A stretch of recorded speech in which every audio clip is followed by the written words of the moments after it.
ಶುಕ್ರವಾರ ಸದನದಲ್ಲಿ ನನ್ನ ಅನುಪಸ್ಥಿತಿಯಲ್ಲಿ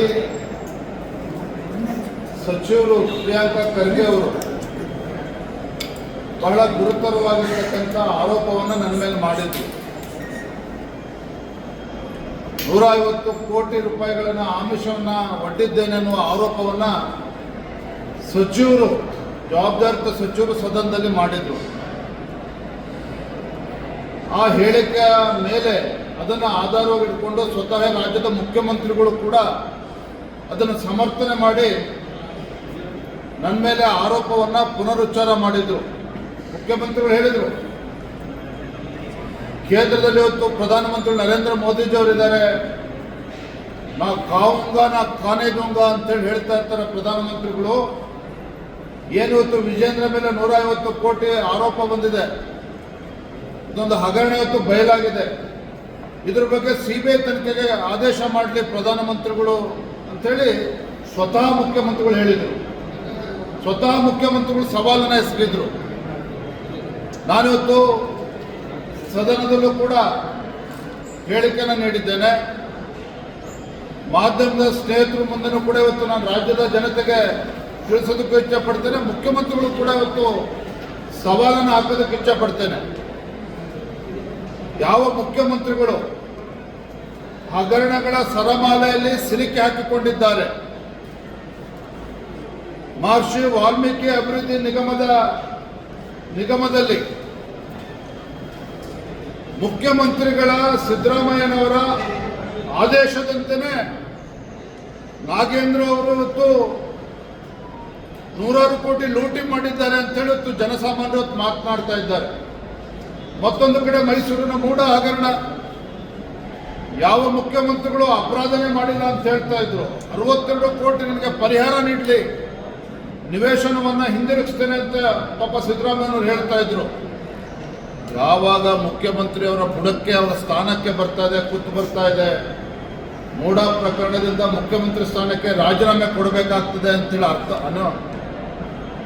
ಅರಿವಾದ ಮೇಲೆ 14 ನಿವೇಶನಗಳನ್ನು ಯಾವುದೇ ಪರಿಹಾರ ಇಲ್ಲದೇ ಇವತ್ತು ಮೂಡಾಗೆ ಹಿಂದಿರುಗಿಸ್ತೇನೆ ಅಂತೇಳಿ ಮುಖ್ಯಮಂತ್ರಿಗಳು ಘೋಷಣೆ ಮಾಡಿದ್ದಾರೆ, ಅವ್ರ ಕುಟುಂಬ ಘೋಷಣೆ ಮಾಡಿದೆ.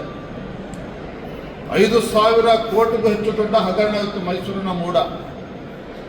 ಇವತ್ತು ಸದನದಲ್ಲಿ ಉತ್ತರ ಕರ್ನಾಟಕದ ಜ್ವಲಂತ ಸಮಸ್ಯೆಗಳ ಬಗ್ಗೆ ಚರ್ಚೆ ಆಗಬಾರ್ದು. ಬಾಣಂತಿಯರು ಇವತ್ತು ಪ್ರಾಣವನ್ನು ಕಳ್ಕೊಂಡಿದ್ದಾರೆ ಸರ್ಕಾರದ ಒಂದು ಬೇಜವಾಬ್ದಾರಿತನದಿಂದ, ಸಚಿವರೊಂದು ಬೇಜವಾಬ್ದಾರಿತನದಿಂದ ಇವತ್ತು ಪ್ರಾಣ ಕಳ್ಕೊಂಡಿದ್ದಾರೆ, ಶಿಶುಗಳ ಮರಣ ಆಗ್ತಾ ಇದೆ.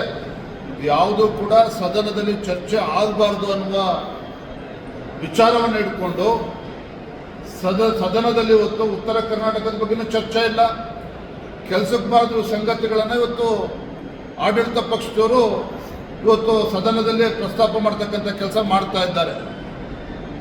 ಇವತ್ತು ಮುನಿರತ್ನ ವಿಚಾರದ ಬಗ್ಗೆ ಚರ್ಚೆ ಆಗಬೇಕು ಅಂತ ಹೇಳ್ತಾರೆ ಆಡಳಿತ ಪಕ್ಷದವರು. ಕೋವಿಡ್ ಪ್ರಕರಣ, ಯಾವ ಯಡಿಯೂರಪ್ಪನವರು ಅಂದಿನ ಮುಖ್ಯಮಂತ್ರಿಗಳು ಬಹಳ ಸಮರ್ಥವಾಗಿ ಕೋವಿಡ್ ಸಂದರ್ಭದಲ್ಲಿ ಇಡೀ ದೇಶವೇ ಮೆಚ್ಚೋ ರೀತಿಯಲ್ಲಿ ಬಹಳ ಸಮರ್ಥವಾಗಿ ನಿಭಾಯಿಸಿದ್ರು. ಇವತ್ತು ಯಡಿಯೂರಪ್ಪನವ್ರನ್ನ ಗುರಿಯಾಗಿಸ್ಕೊಂಡು ಯಡಿಯೂರಪ್ಪನವ್ರನ್ನ ಗುರಿ ಇಟ್ಕೊಂಡು ಇವತ್ತು ರಾಜಕೀಯ ಮುಗಿಸ್ಬೇಕು ಅನ್ನುವ ದುರುದ್ದೇಶ ಇಟ್ಕೊಂಡು ಅರಬೆರೆ ಬೆಂದಂಥ ಜಸ್ಟಿಸ್ ಪುನ್ನಾ ವರದಿಯನ್ನು, ಮಧ್ಯಂತರ ವರದಿಯನ್ನು ಇಟ್ಕೊಂಡು ಇವತ್ತು FIR ಅನ್ನು ರಿಜಿಸ್ಟರ್ ಮಾಡಿದ್ದಾರೆ. ನಾನು ಮಾನ್ಯ ಮುಖ್ಯಮಂತ್ರಿಗಳು ಹೇಳೋದಕ್ಕೆ ಇಚ್ಛಪಡ್ತೇನೆ, ಸಿದ್ದರಾಮಯ್ಯನವರೇ, ಈ ರೀತಿ ಗೊಡ್ಡು ಬೆದರಿಕೆಗೆ ಹೆದರ್ಕೊಳ್ತಕ್ಕಂಥ ಪ್ರಶ್ನೆನೇ ಅಲ್ಲ, ಇದು ಯಾವುದು ಹೊಸ್ತೂನೂ ಅಲ್ಲ. ಹಿಂದೆ ತಾವೇ ಮುಖ್ಯಮಂತ್ರಿ ಇದ್ದಾಗ 2018ರಲ್ಲಿ ಯಡಿಯೂರಪ್ಪವರು ಮತ್ತೆ BJPಗೆ ಬಂದು ರಾಜ್ಯದ ಅಧ್ಯಕ್ಷರಾದರೆ ತಾವು ಮತ್ತೆ ರಾಜ್ಯದಲ್ಲಿ ಅಧಿಕಾರಕ್ಕೆ ಬರೋದಕ್ಕೆ ಸಾಧ್ಯ ಆಗಲ್ಲ ಅಂತ ಹೇಳಿ CAG ರಿಪೋರ್ಟ್ ಮೇಲೆ 25 FIRಗಳನ್ನು ರಿಜಿಸ್ಟರ್ ಮಾಡಿಸಿದ್ರು ಸಿದ್ದರಾಮಯ್ಯ ಸರ್ಕಾರ. 25 FIRಗಳನ್ನು ರಿಜಿಸ್ಟರ್ ಮಾಡಿ ಯಡಿಯೂರಪ್ಪನವ್ರನ್ನ ರಾಜಕೀಯವಾಗಿ ಮುಗಿಸ್ಬೇಕು. ಯಡಿಯೂರಪ್ಪನವ್ರನ್ನ ರಾಜಕೀಯವಾಗಿ ಮುಗಿಸಿದ್ರೆ BJPನ ರಾಜ್ಯದಲ್ಲಿ ಮುಗಿಸಿದಂತಾಗ್ತದೆ ಅನ್ನುವ ಪಿತೂರಿ ಇಟ್ಕೊಂಡು ತಾವೇನು ಮಾಡಿದ್ರಲ್ಲ ಸಿದ್ದರಾಮಯ್ಯನವರೇ. ಯಡಿಯೂರಪ್ಪನ ಹೆದರ್ಕೊಂಡು ಓಡೋಗ್ಲಿಲ್ಲ, ಯಾವತ್ತೂ ಕೂಡ ಹೆದರ್ಕೊಂಡು ಓಡೋಗ್ಲಿಲ್ಲ. ಇವತ್ತು ಮೈಕಲ್ ಪುನ್ನಾ ವರದಿಯನ್ನು ಹಿಡ್ಕೊಂಡು ಬೆದರಿಸತಕ್ಕಂಥ ಪ್ರಯತ್ನ ಮಾಡ್ತಾ ಇದ್ದೀರಿ.